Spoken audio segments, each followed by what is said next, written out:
ఖమ్మం జిల్లా పెనుబలిలో చిరుత కలకలం రేగింది.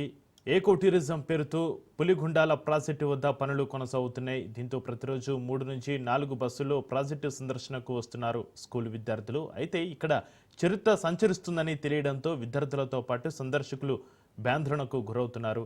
అటు పులి సంచారంతో అప్రమత్తంగా ఉండాలని అటవీ శాఖ అధికారులు హెచ్చరిస్తున్నారు.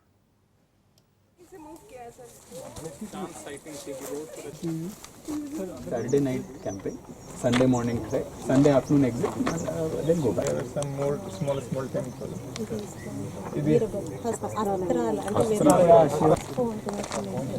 Breeding pair is there, sir. Leopard. మన దగ్గర ఎక్కడికి వెళ్ళారా? మన గోల్కొండకి వెళ్ళారా? అసలు చెప్తారు ఆ కథ మనం గుర్తుపెట్టుకుంటాం. అలా కథను ఒకటి ఎత్తకండి అని చెప్తున్నారు. ఖమ్మం జిల్లా పెనుబలిలో చిరుత కలకలం రేగింది. ఏకో టూరిజం పేరుతో పులిగుండాల ప్రాజెక్టు వద్ద పనులు కొనసాగుతున్నాయి. దీంతో ప్రతిరోజు 3 నుంచి 4 బస్సుల్లో ప్రాజెక్టు సందర్శనకు వస్తున్నారు స్కూల్ విద్యార్థులు. అయితే ఇక్కడ చిరుత సంచరిస్తుందని తెలియడంతో విద్యార్థులతో పాటు సందర్శకులు కూడా భయాందోళనకు గురవుతున్నారు. అటు పులి సంచారంతో అప్రమత్తంగా ఉండాలని అటవీ శాఖ అధికారులు హెచ్చరిస్తున్నారు.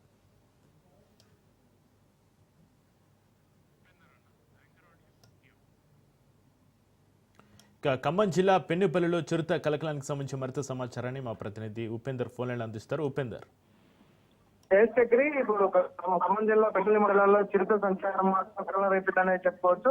ఇటు ఏదైతే ఫారెస్ట్ అధికారులు కూడా అప్రమత్తంగా ఉండాలని చెప్తున్నారు. ఇప్పటికే ఏదైతే పెద్దల మండలంలోనే ఏదైతే పులిగుండాల ప్రాజెక్టు వద్ద ఇప్పటికే ప్రభుత్వం కూడా ఎకో టూరిజం పులిగుండాల ప్రాజెక్టు వద్ద కూడా అభివృద్ధి పనులు చేపడుతుంది. ఈ నేపథ్యంలో అక్కడికి ప్రతిరోజు కూడా అంటే స్కూల్ విద్యార్థులు కావచ్చు, అదేవిధంగా పర్యావరణాన్ని అంటే కింద కూడా అక్కడ ఏర్పాట్లు చేశారు. ఈ నేపథ్యంలో సందర్శకుల సంఖ్యలు కూడా భారీగా పెరిగింది. ఈ నేపథ్యంలోనే ఇప్పటికే ఇటీవల ఏదైతే కేంద్ర ప్రభుత్వం ప్రకటించినటువంటి ఎకో టూరిజం ఫ్రెండ్లీ రైడింగ్ పేరు ఇక్కడ అభివృద్ధి పనులు అయితే కొనసాగుతున్నాయి. ఈ నేపథ్యంలో ఒక్కసారిగా ఆ పులి సంచారం మాత్రం ఆందోళన. ఇప్పటికే ఆ ప్రాంతంలో కూడా ఇప్పటికే ఏదైతే ఫారెస్ట్ అధికారులు కూడా ప్రత్యేకంగా ఈ ప్రాంతంలో కూడా ఏదైతే పులి సంచరించే ఏదైతే కనిపిస్తే మాత్రం ఖచ్చితంగా తమకు సమాచారం అందించాలని చెప్పేసి చెప్తున్నారు. ఇక్కడ జరుగుతున్న అభివృద్ధి పనులు, అదేవిధంగా ఇక్కడ జరుగుతున్నటువంటి పెద్ద పెద్ద శబ్దాలతోనే ఆ పులి ఇటువైపు వచ్చిందని చెప్పేసి అయితే ఫారెస్ట్ అధికారులు కూడా చెప్తున్న పరిస్థితి కనిపిస్తుంది. ప్రధానంగా ఈ ప్రాంతం అంతా కూడా ఏదైతే సందర్శకులకే పులి గానీ కనిపిస్తే మాత్రం ఖచ్చితంగా సమాచారం ఇవ్వాలని చెప్తున్నారు. జాగ్రత్తగా ఉండాలని కూడా హెచ్చరిస్తున్న పరిస్థితి కనిపిస్తుంది. ప్రధానంగా ఈ ప్రాంతాన్ని కూడా ఆధీనంలో ఫారెస్ట్ అధికారులు కూడా అప్రమత్తంగా ఉండాలని చెప్తున్నారు. ప్రధానంగా పులి ప్రాంతాల్లో పులులు ఉంటాయని ఇప్పటికే అటు ఫారెస్ట్ అధికారులు చెప్తున్నారు. ఇక్కడ అభివృద్ధి పనులు